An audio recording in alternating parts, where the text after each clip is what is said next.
प्रसार भारती अभिलेखागार की प्रस्तुति सदाबहार सुनहरे दौर का अनमोल खजाना।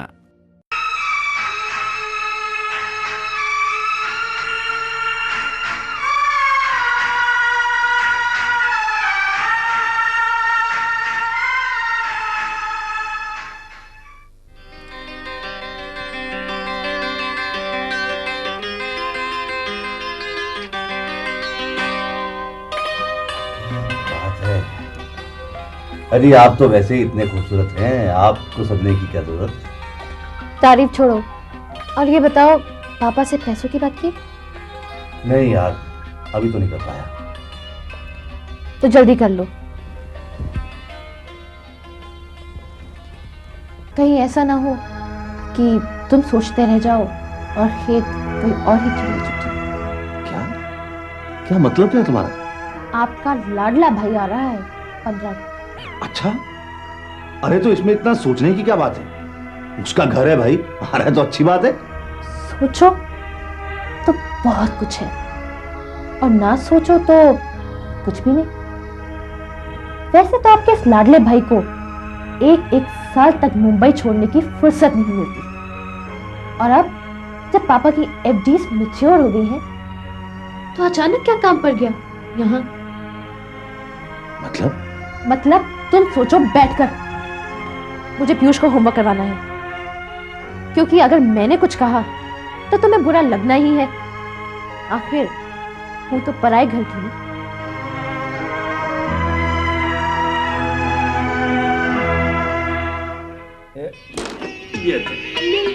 चल यार, पाउडर डाल, इसमें मजा नहीं आ रहा। खेलिए खेलिए, खेलना आ नहीं रहा। 2 बार तो हरा चुका है मुझे।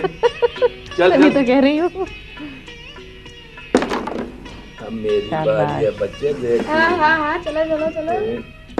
कुछ नहीं हुआ। चल, तू बड़े पापा को हरा देगा ना तो एक चॉकलेट मैं लेके दूंगी तुझे। फिर तो हार गए बड़े पापा। पीयूष, हाँ इस वाली को लगा। अरे इधर क्या कर रहे हैं? चीटिंग है। नहीं, अरे नहीं, मैं बिल्कुल नहीं, कुछ नहीं। आपने गोटी लाई है। मैंने बच्चे के साथ आप ऐसे करते? अरे लो भाई, लो, ये लो। पीयूष, हाँ पीयूष, होमवर्क पूरा हो गया? मम्मी बस थोड़ा सा रहता है। होमवर्क पूरा नहीं हुआ और तू चल के मेरे होमवर्क पूरा कर। मम्मी 1 मिनट बस। तूने सुना नहीं? चल जा बेटे जा, मम्मी गुस्सा करेंगी। होमवर्क कर रहा, फिर खेलेंगे। खुद तो खाली है ही, बच्चे को भी खेलने लगा।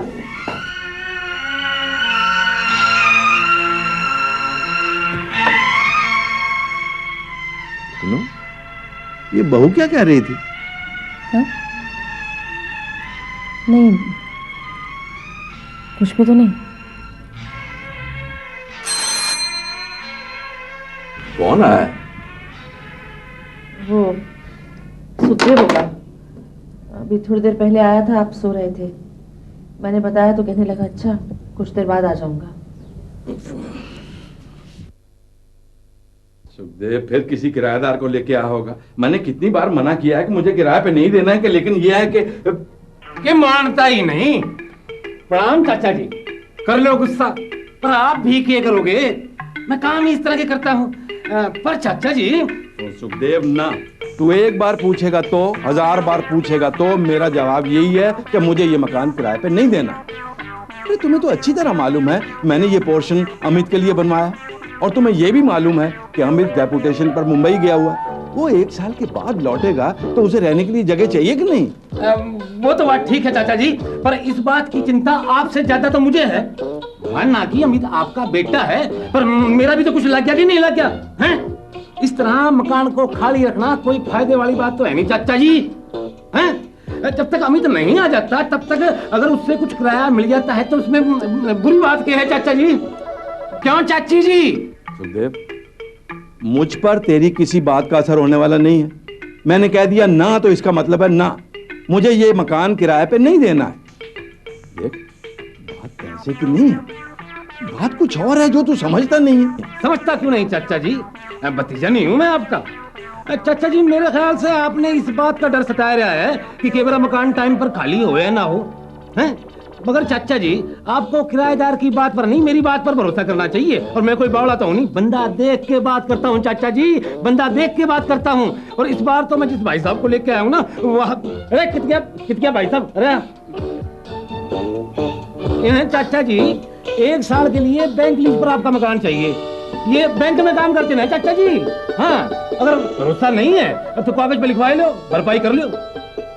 नमस्ते भाई साहब। नमस्ते नमस्ते, आइए अंदर बैठो।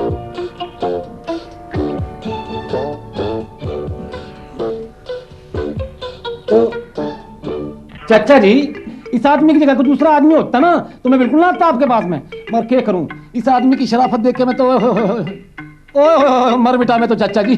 अब देखो ना कितनी बुरी तरह से शराफत का नूर टपक रहा है इसके चेहरे से। मुख्तसर सी बात कहूं चाचा जी, बात इस तरह है कि छोटी सी फैमिली है इसकी।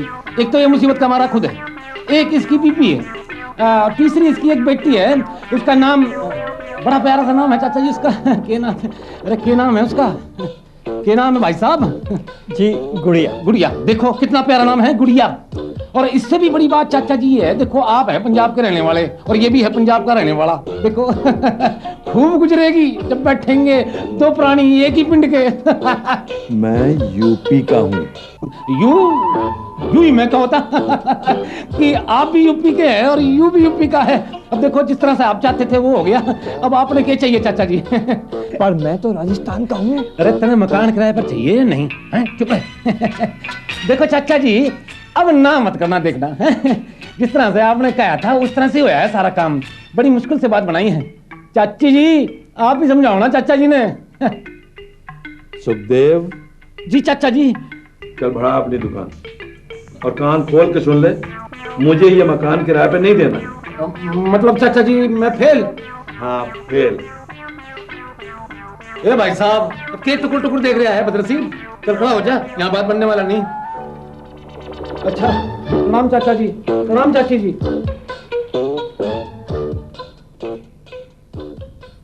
ये भी अजीब आदमी है जी। पर जी एक बात मेरी समझ में नहीं आती,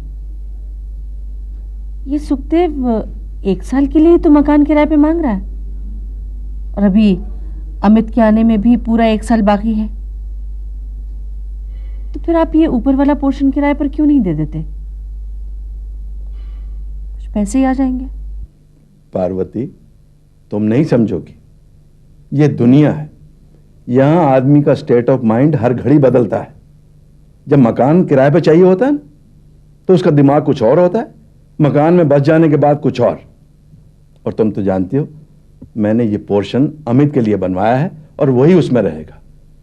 और फिर मैंने ये मकान किराए पे देने के लिए नहीं बनवाया है, अपने बच्चों के रहने के लिए बनवाया है। हाँ,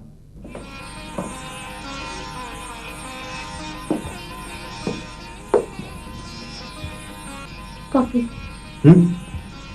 थैंक यू।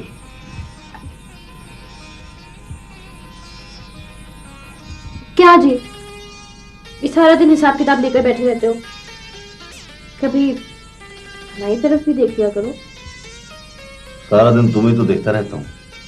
अच्छा जी, सारा दिन जनाब जैसे घर में ही रहते हैं। क्या बात है, आज बहुत प्यार आ रहा है हम पर। कोई काम है क्या? जाओ, मैं तुमसे बात नहीं करती।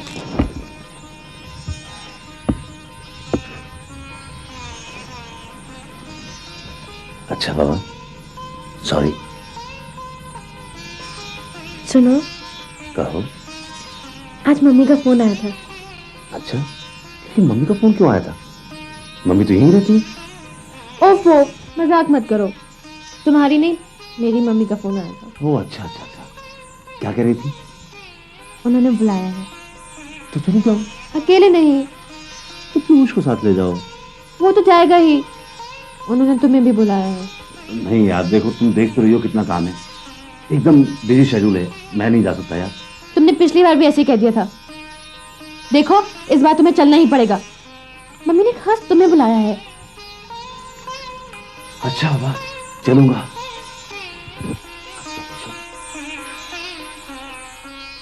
अरे भाई बुढ़ापा जो न दिखाए वो कम है।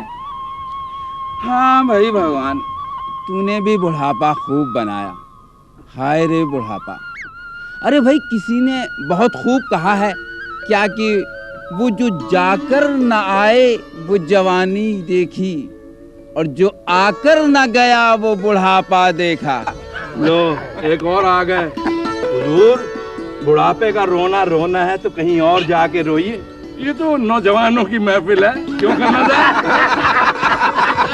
बिल्कुल बिल्कुल ठीक कहा। अरे भाई, जवानों के बीच में इन बूढ़ों का क्या काम? अरे हरदयाल, हमने सुना है कि आपके पास मोहम्मद रफी साहब के अच्छे गानों का कलेक्शन है, अभी सुनवाओ ना। सुनवाना क्या शर्मा जी, रफी साहब का तो मैं फैन हूँ, उनकी सारी कैसेट्स हैं मेरे पास, जब चाहो सुन लो। भाई अपना तो टेप रिकॉर्डर खराब पड़ा है, कई बार लड़के को कहा कि ठीक करवा दे, पर सुनता ही नहीं। इसलिए हरदयाल बाबू, हम गाने तो तुम्हारे घर आके सुनेंगे और चाय भी पियेंगे, पिलवाओगे ना? अरे कैसी बात करती शर्मा जी, आपका घर है? अरे आप ही क्यों, सब लोग आइए ना। ऐसा करते हैं, अगली बार क्लब की बैठक आप मेरे यहाँ रखिए, बैठक भी कीजिए, गाने भी सुनिए और चाय की चुस्की भी लीजिए। बोलो मंजूर? मंजूर। नेकी और पूछ पूछ, ये भी कोई पूछने की बात है? मंजूर है। चलो भाई, मजा आ गया। पहले पूछ तो लेना चाहिए था कि बुलाऊं या ना बुलाऊं। बहू, मैंने कल अपने दोस्तों को चाय पे बुलाया है, मुझे तो जैसे मेहमानों की खातिर करने के अलावा कोई काम ही नहीं। क्या हो गया भाई, क्यों इतना बड़बड़ा रही हो? बड़बड़ाऊं नहीं तो और क्या करूं, यहाँ किसी को किसी की परवाह है? क्या बात क्या होगी, बात तो बताओ। मेरे मायके जाने का प्रोग्राम कैंसिल। क्यों, क्या हो गया? आपके पिताश्री ने कल अपने दोस्तों को चाय पर बुलाया है, उनके लिए नाश्ता वगैरह बनाना है। ये काम तो अम्मा भी कर लेंगी। पूछा था, कह रही थी मेरी तबीयत ठीक नहीं है बहू। चलो परसों चले जाएंगे। जी हाँ, कल नहीं तो परसों चले जाएंगे, परसों नहीं तो उसके अगले दिन चले जाएंगे, क्या फर्क पड़ता है? आरती, मुझे नहीं लगता इसमें इतना गुस्सा करने की कोई बात है, कभी कभी हो जाता है ऐसा। कभी कभी? मेरे साथ तो रोज ही ऐसा होता है। मुझे तो ऐसा लगता है इस घर में मेरी हैसियत एक काम करने वाली बाई से ज्यादा नहीं है। कितने दिनों बाद मायके जाने का प्रोग्राम बना था और मैं तुम्हारी प्रॉब्लम समझ रहा हूं। देखो, तुम्हें तो पता है बाबूजी ने पहले तो किसी को चाय पे नहीं बुलाया तुम्हें, और अब अगर बुला लिया है तो हमें उनके साथ कोऑपरेट करना चाहिए। जी हाँ, बस हमें ही कोऑपरेट करना चाहिए, उन्हें नहीं। उनका तो इतना भी सुख नहीं कि पीयूष को थोड़ी देर बैठ के पढ़ा दे। क्यों, पढ़ाते तो हैं कभी कभी कभी, वो भी तब जब पीयूष खुद कुछ पूछने पहुंच जाए। उनसे ये नहीं होता कि रोज 1 घंटा दे दे पीयूष को, क्या भी करता है। आरती, ये बात तो तुम भी कह सकती हो उनसे। मैं क्यों कहूँ, उन्हें खुद नहीं सोचती। कौन बहस करे तुमसे? हाँ, इस घर में एक मैं ही बुरी हूँ, बाकी सब तो अच्छे हैं। क्या कहूं तुमसे मैं?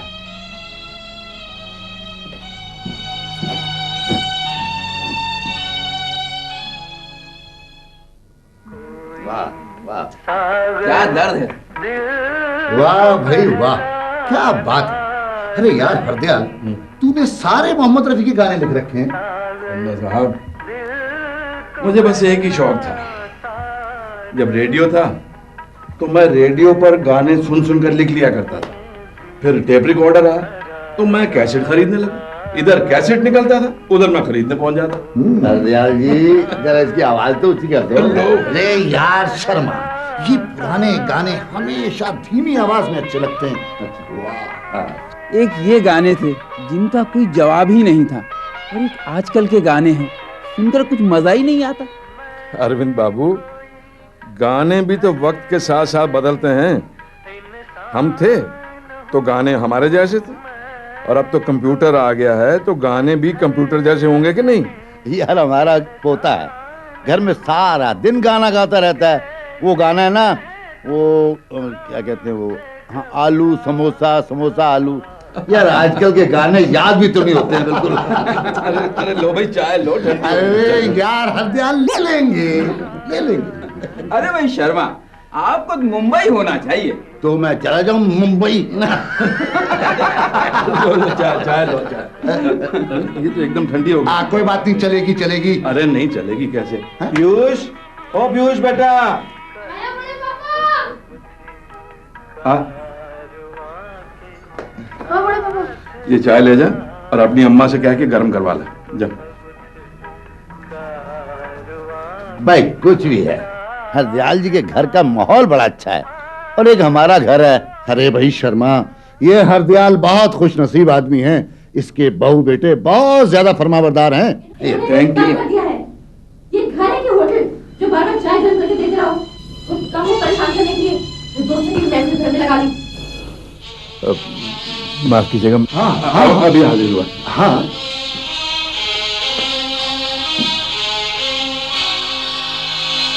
बहू, पीयूष चाय ले जा, गर्म हो गई।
तीन दिन हो गए तुम इसी कमरे में पड़े पड़े।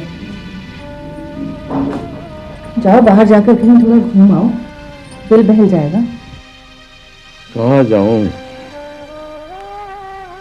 कहीं जाने को मन ही नहीं करता। करने लगेगा, जाओ तो सही। कहाँ जाऊं? कौन सा मुंह लेकर जाऊं? अपनी औलाद की मैं कितनी तारीफ किया करता था औरों के आगे। उस दिन तो जैसे मेरा सारा घमंड मिट्टी में मिल गया। मुझे लगा जैसे ये मेरा घर ही नहीं है। मैंने किसी और के घर में अपने दोस्तों को बुलाया है। जानती हूँ, सब सुन रही हूँ।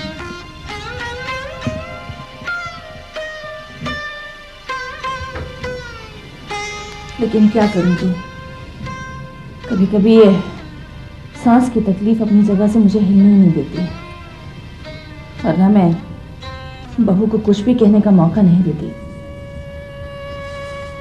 सुमेध की माँ, ये आदमी रिटायर क्यों हो जाता है? क्या ऐसा नहीं हो सकता कि सरकार किसी भी आदमी को तब तक काम करने दे जब तक वो चाहे? रिटायर होने के बाद मुझे लगने लगा है जैसे मैं ऑफिसर था ही नहीं। पार्वती, तुम तो जानती हो ना कि मैं ऑफिसर था, क्लास 1 ऑफिसर। बस करो, और ज्यादा दुखी मत हो। अरे ये कलयुग है, कलयुग। इसमें अपने बेटा बहू दुनिया से अलग कैसे जा सकते हैं? पर पार्वती, हम तो ऐसे नहीं थे। मैंने और तुमने माँ बाप की कितनी सेवा की। तब की बात और थी, तब इतनी पढ़ाई लिखाई कहाँ थी। जैसा तुमने कहा वैसा मैंने कर लिया। अब तो जी करता है सब कुछ छोड़ छाड़ कर हम लोग हरिद्वार चले जाएं। हम क्यों चले जाएं? आप भूल रहे हैं कि घर आपने बनवाया है। अगर जाना ही है तो कोई और जाए, हम यहीं रहेंगे। हाँ।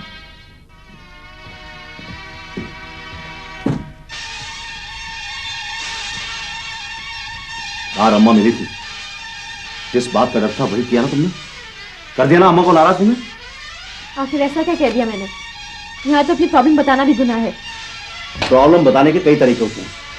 हाँ, तो मेरी तरफदारी क्यों करने लगे? आखिर हो तो अपने माँ बाप के ही ना। नहीं पागल थी जो अपने माँ बाप के इतना मना करने पर भी तुमसे शादी की।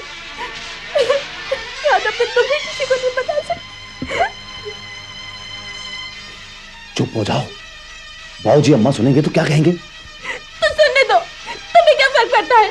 तुमने तो मुझसे इसीलिए शादी की थी ना कि मैं सारी जिंदगी इसी कलेश में काटूं। वो काट रही हूँ।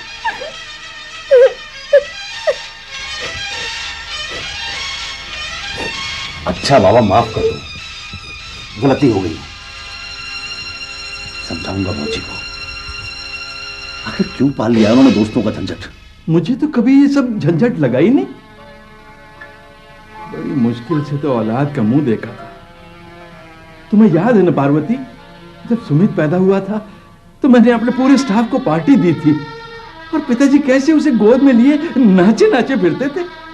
माँ जी ने तो उसके लिए सोने के नजरिए बनवा कर दिए थे।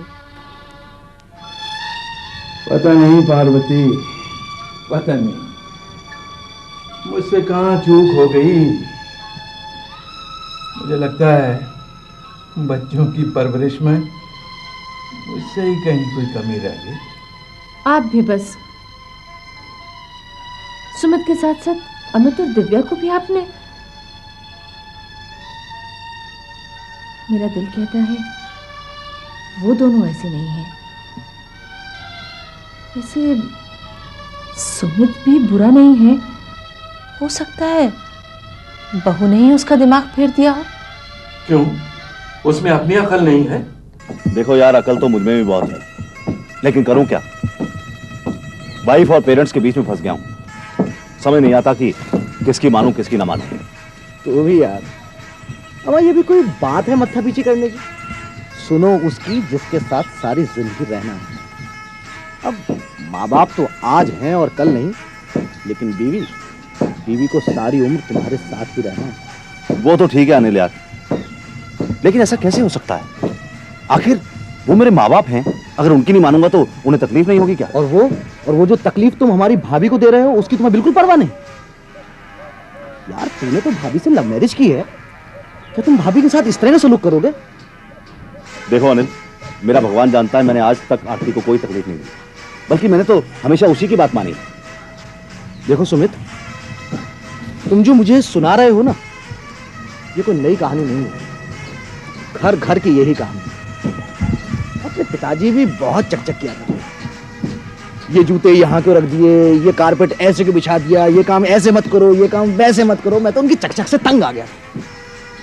छोड़ आया उनको ओल्ड एज होम में। अब वहां करते रहो परेशान अपने हम उम्र बुढ़ों को। मैं तो कहता हूं तुम भी कुछ सोचो।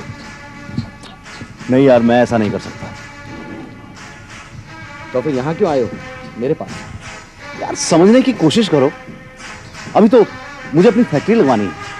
उन्होंने मुझे वादा किया है कि वो मेरी मदद जरूर करेंगे, और अभी तो बंटवारा भी नहीं हुआ है। तो यूं कहो ना कि बात ये है। फिर तुम थोड़ा इंतजार करो, और मैं कहता हूं कि जब तक तुम्हारा मतलब ना सज जाए तब तक भाभी की तरफ से बिल्कुल भी मत बोलो। थोड़ा पॉलिसी से काम लो, तब ठीक हो जाएगा। क्यों? कहता तो ठीक है, ऐसा ही करता हूँ। ठीक, मिलते हैं। Okay bye. एकदम कैसी कैसी बातें सोचने लगे हरदयाल बाबू। अरे अब जो होना था सो हो गया, अब उसे कलेजे से लगाए रखने से क्या फायदा? बच्चे तुम्हारे अपने हैं, कोई गैर तो नहीं है। अरे अगर बहू ने एक दो बातें कह भी दी तो तुम्हारे लग तो नहीं गई? अरे हो सकता है उस वक्त बहू टेंशन में हो, ऊपर से हम लोग वहां पहुंच गए। खन्ना साहब, आप समझते नहीं हैं। बहू को सबके सामने ऐसा तो नहीं कहना चाहिए था ना।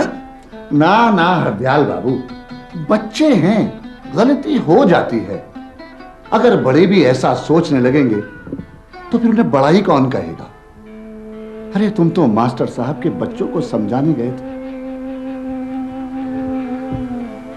और तुम खुद ही। अरे हरदयाल बाबू, तुम तो बहुत ज्यादा खुश नसीब हो कि तुम्हारे बच्चे तुम्हारे साथ हैं। अरे मेरी तरफ देखो, तुम्हें लगता होगा कि मैं बहुत खुश हूं। धन दौलत ऐशो आराम क्या कुछ नहीं है मेरे पास, लेकिन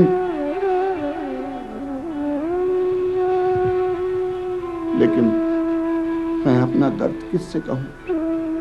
मेरे तीन बेटे हैं और तीनों बेटे देश से बाहर।